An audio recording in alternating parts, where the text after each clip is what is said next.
주님께서 여러분과 함께 르카가 전한 거룩한 복음입니다.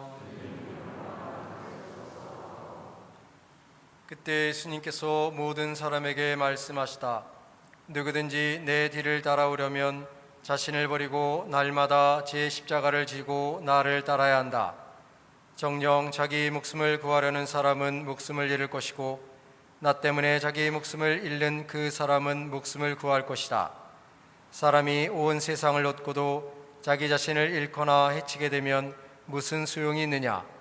누구든지 나와 내 말을 부끄럽게 여기면 사람의 아들도 자기의 영광과 아버지와 거룩한 천사들의 영광에 쌓여올 때에 그를 부끄럽게 여길 것이다. 주님의 말씀입니다.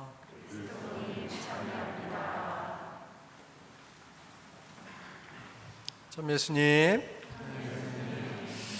오늘은 우리 한국교회 주축조를 놓은 김대건 안드레아 사제와 정화상 바오로 그리고 동료 순교자들의 숭고한 거룩한 삶을 기리는 대축일입니다. 본래는 9월 20일인데 그날은 평일이긴 관계로 이동을 해서 주일날 대축일 미사를 봉헌하고 있습니다.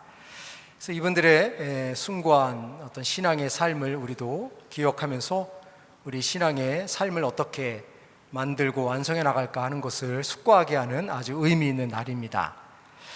그들이 그러한 박해의 상황에서도 자신의 삶을 온전히 하느님께 의탁하고 두려움 없이 하느님을 위해서 자신의 목숨을 바쳤었던 그 모습을 생각해 보면 정말 그들이 갖고 있었던 신앙의 깊이, 신앙의 폭이 얼마나 크고 넓었는가 하는 것을 생각하게 됩니다.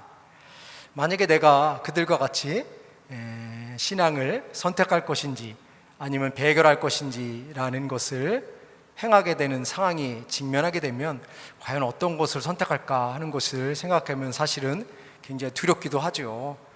여러분들 올라오시면서 1층에 그 형구들 보셨나요? 이제 장판이라고 그래서 긴 판이라 그래가지고 그 심청이 목에다가 이렇게 걸었던 그런 것들을 이렇게 준비해 놨습니다. 그래서 어린 용이 있고 어른 용이 있어요. 그래서 이따 집에 가시다 한번 해보시고 또 순교자들이 어땠을까 하는 것도 되게 중요한 체험이죠. 저도 그래서 또 사진도 찍으면서 이렇게 해봤는데 한 5분 정도 지나니까 이 어깨뼈가 아프더라고요. 그래서 그 당시 그 순교 성인들의 삶이 얼마나 어려웠을까.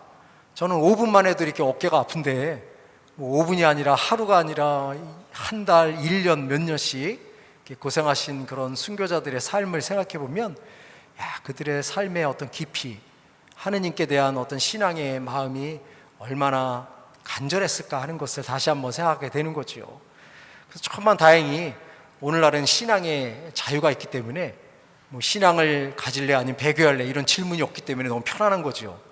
아마 여러분들이랑 저나 비슷할 거예요. 아마 그들처럼 너 어떤 걸 선택하려 그러면 자신 있게 저는 하느님입니다 라고 이야기할 사람들은 많진 않겠죠?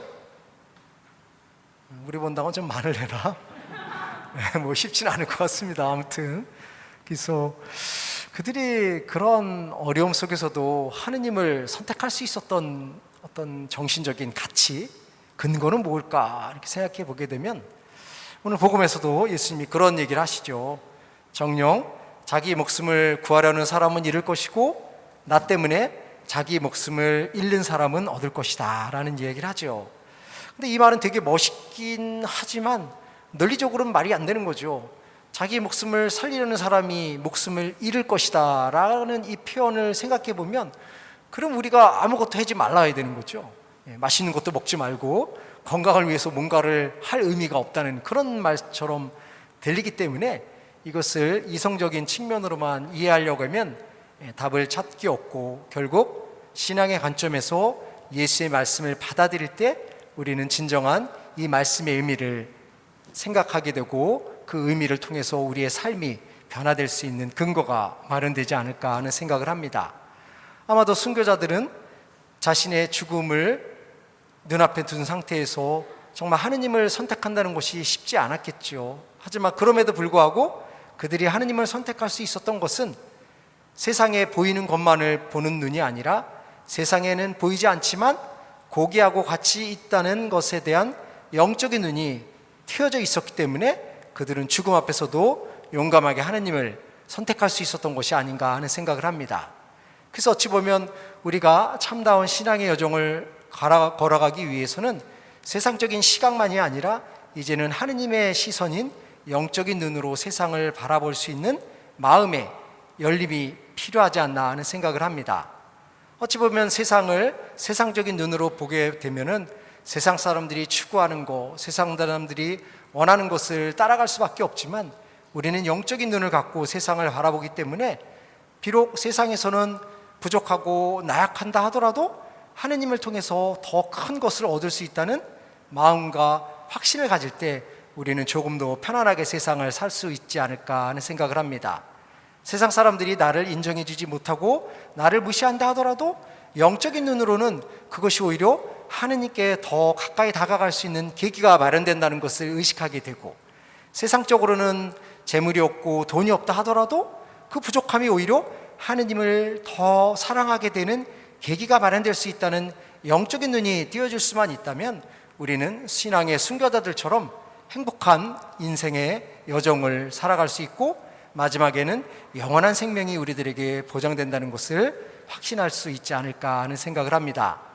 물론 우리가 세상을 살아가면서 세상적인 눈을 포기하고 온전히 영적인 눈만으로 세상을 바라볼 수는 없겠지만, 그럼에도 불구하고 우리는 세상적인 눈에 너무 무게를 두는 것이 아니라 세상적인 눈을 갖고 세상을 살면서도 그 보이지 않는 영적인 눈을 가지려고 노력할 때 우리의 삶이 더 풍요로워질 것입니다. 그래서 새롭게 한 주간 시작하면서 우리의 삶이 어렵지만 그 어려움 속에서도 함께 해주시는 예수님을 바라볼 수 있는 영적인 눈을 갖고 그 영적인 눈을 통해서 우리의 삶을 아름답게 완성해 나갈 수 있으면 좋겠습니다. 잠시 눈을 감고 우리가 어떻게 세상 속에서도 영적인 눈으로 이 세상을 살아갈 수 있을까 생각해 보겠습니다.